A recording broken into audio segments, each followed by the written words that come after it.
आज सोनिया जी ने फिर से अपने लेख में ईरान मामले का जिक्र किया और आरोप लगाया कि यह सब मोदी और नेतन्याहू की दोस्ती की वजह से हो रहा है और इजराइल की दोस्ती से भारत को नुकसान हो रहा है। तो हुक्म, आज आपको इस इंटरनेशनल पॉलिटिक्स की क्लास में इतिहास के थोड़ा सामने खड़ा कर देती हूं। अब आपको एक और सच बताती हूं। जिस फिलिस्तीन का मुद्दा उठाकर पूरी कांग्रेस मोदी सरकार को घेरने में जुटी है, यह जताने की कोशिश में राहुल गांधी एक्स पर पोस्ट कर रहे हैं कि इजराइल के चक्कर में मोदी फिलिस्तीन को भूल गए।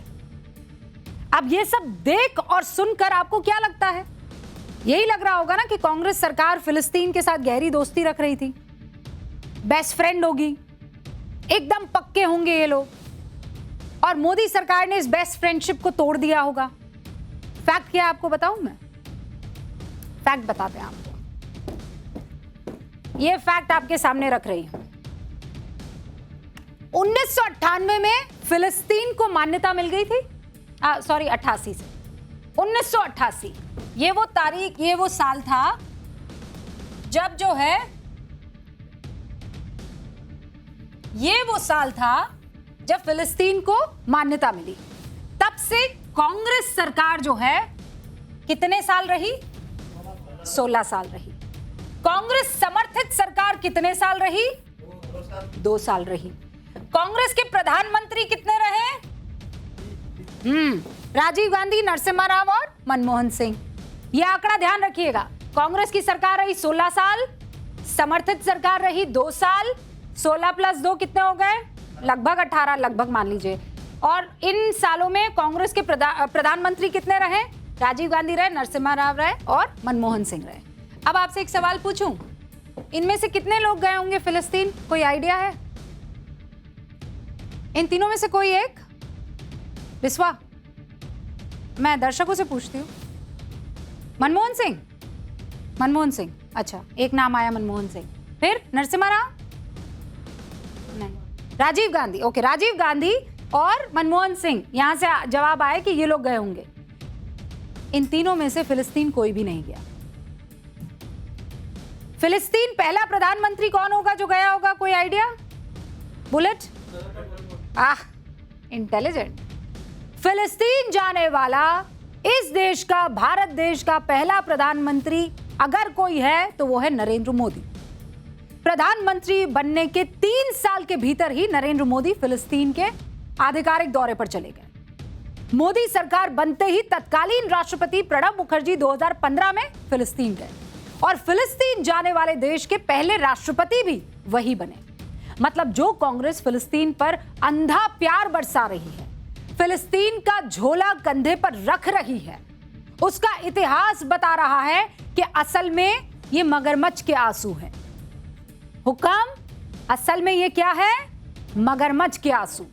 ये प्यार केवल दिखावा है, छलावा है, और इस दिखावे की सबसे बड़ी वजह है वोट बैंक। और ये मैं नहीं कह रही, बीजेपी का आरोप है। सुनिए। Those who are penning articles on Gaza, they tweet on Rafah, they carry the bags, they are silent eloquently on Hindus in Dhaka. It shows that even Videsh Niti becomes subject of vote bank नीति। तो BJP Gandhi परिवार के selective approach को निशाने पर ले रही है। भाई मौका मिल गया ना।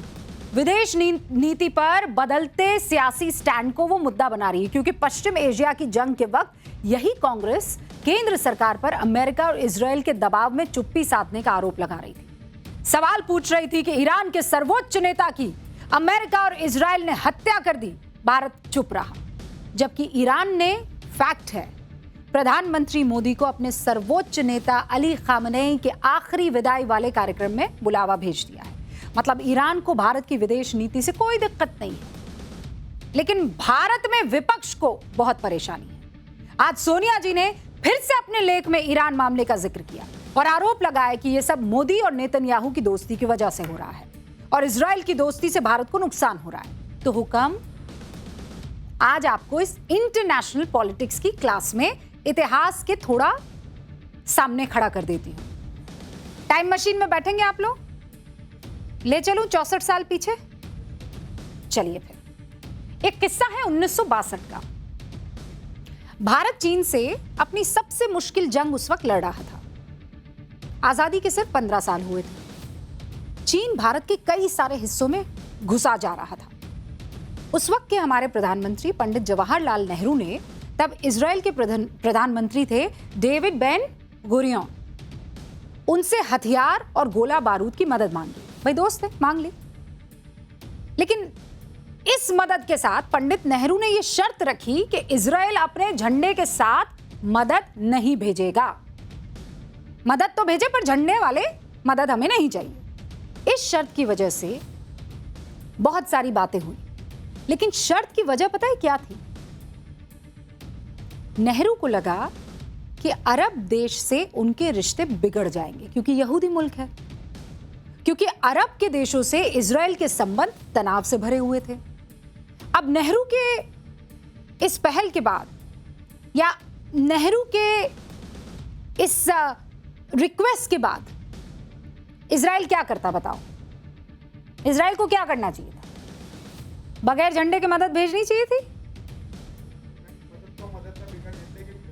हाँ, लेकिन इजराइल है ना वो। नेहरू के इस कथन के, इस रिक्वेस्ट के बाद इजराइल ने पहले तो मना कर दिया, फिर शायद रवि उस वक्त मौजूद रहे होंगे 64 साल पहले तो इजराइल ने बात मान ली। उसने बिना किसी क्रेडिट के, बिना किसी झंडे के भारत को मदद दे दी। फिर आया साल 1971। इंदिरा गांधी ने पाकिस्तान के खिलाफ जंग में फिर से इजराइल से मदद मांगी।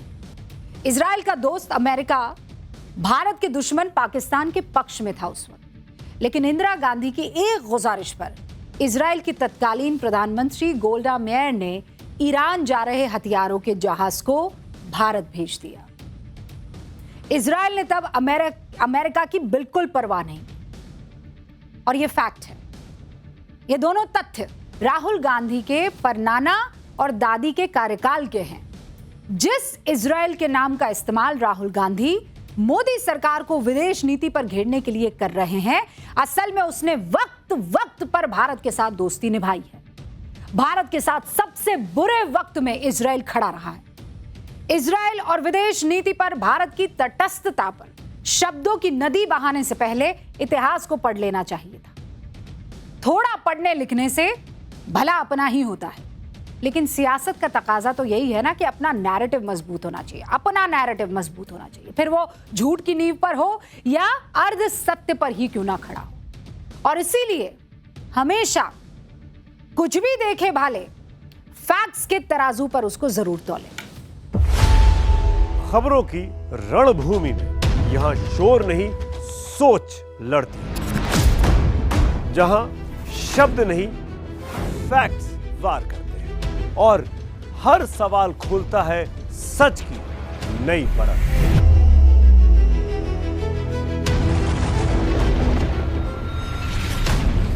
चक्रव्यूह आपके अपने सुमित अवस्थी के साथ सोमवार से शुक्रवार शाम 6:57 पर टाइम्स नाउ नव भारत पर।